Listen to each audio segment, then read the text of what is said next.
some of the provisions initially with the Electoral Act was that where there's trouble or violence in a particular area, they have to just cancel the results and go on and announce all the others. So now are you saying that has changed because and you must conduct elections later? Yeah, we realize that some people can manipulate that. You can look at your stronghold, cause confusion, and then to make sure they cancel. Yeah. So the presiding officer has a lot to do. He has a lot to rest on his shoulder. If you observe violence or what have you, and feel that the election cannot be conducted, it's better to suspend the election than an election go on and you have crisis and you have ballot papers snatched or what have you. When you suspend the election, he can still do the election within the 7 days. So rather than, I don't think that will fly again. The idea of outright cancellation of election and go ahead with the result. If that area has a vote or voters registration more than 10% of the registered voter in that constituency. You know, one of the items that is also highlighted in the amendment of the bill is to do with what it says here is, beside manual registers, INEC is now mandated to keep electronic registers of voters. If we have a full electronic system and then we're still battling with a manualized system, what are the chances that these problems that we're still facing will not face them in 2019 again? This is 2018. We know that the process of procuring a full-fledged electronic voting process might not be attainable now. So if you insist it must be all electronic, you are boxing INEC in such a manner that if they fail, they have justifiable reason, so they have failed. What is it that you must have a manual and must have electronic, so that if you have challenge with your electronics, you have a backup of manual until when we improve to that level, we're sure. And the idea of having the electronic this time around is that if you, thank God, you participate in election. I don't know if you participate in post-election tribunal or what have you. Assessing those data are very funny.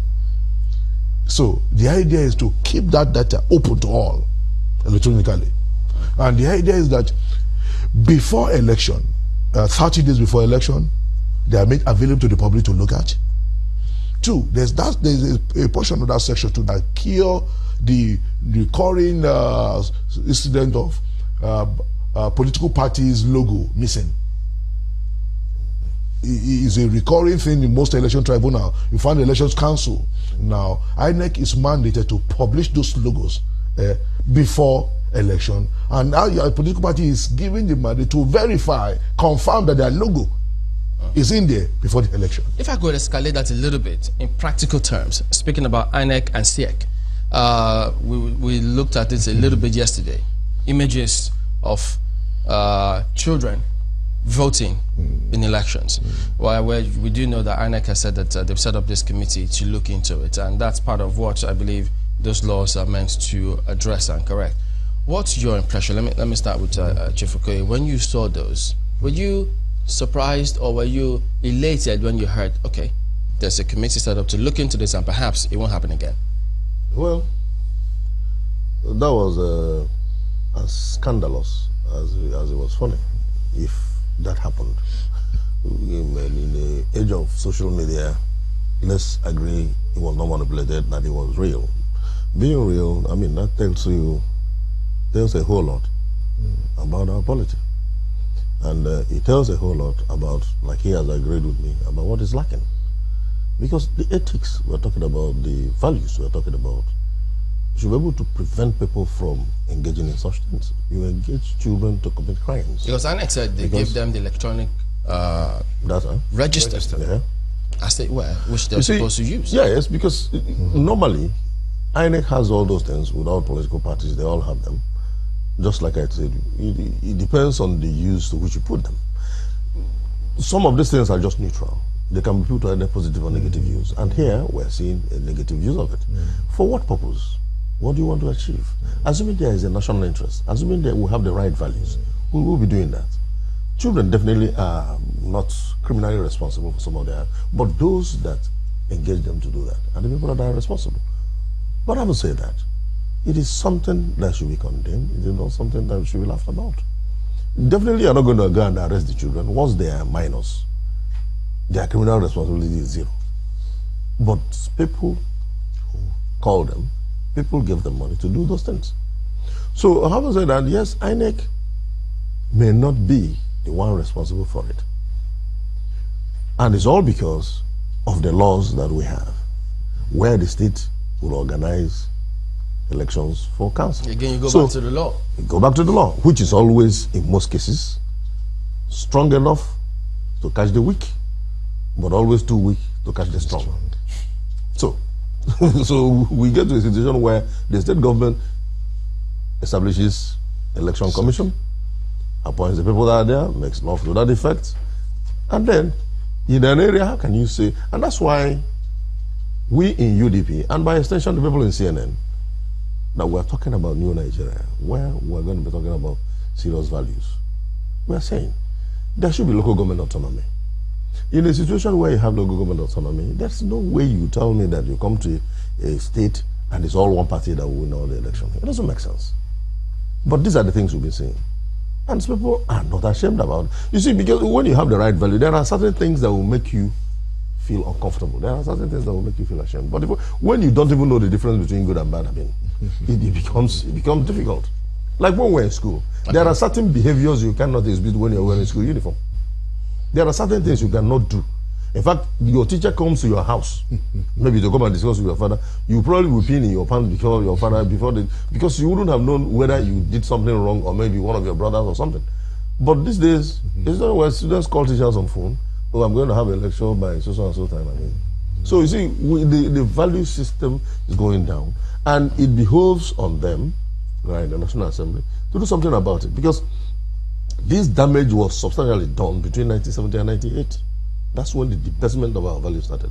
By the time there was attack on the academic system, that was when you had the brain drain. The best of the Nigerian intelligentsia left the country. A situation where you close a university and probably appoint a teachers, two lecturer, a vice chancellor, where you have people that are professors and doctors, a whole lot of them left. Some that could stand them went to court with them. The matters will last like 5-10 years. You sack a lecturer. And so you have a whole lot of things that went wrong. But that was the period we will have fashioned out a national interest that will have been producing the multiplier effect that we need right now. You know, you said it behoves on them to do something about it. They are the lawmakers. They're doing something and you say it's self-serving. No, that's in that particular segment. But what they should do that is fundamental, which is like he talked about that ethics commission and all that. And they're not following. But that's the one that is very vital. If you don't get the morals and the values right, you can't put something on nothing and expect it to stand. Okay, seeing that you say it's a policy thing, is there any other way the National Assembly can there you go. Put pressure to get that policy worked out or enforced? There are motions and making sure it is a national, it's a national issue at all time. But what we need is a leader that has such a will to do the right thing. I was talking about our curriculum. And our curriculum is designed for you to go and look for a job, to go and seek employment.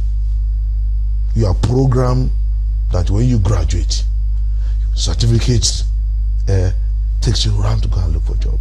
In other clime, you are equipped to be self-dependent. You are equipped in such a way when you leave school. In fact, before you leave school, you're already thinking of what, you're already doing something.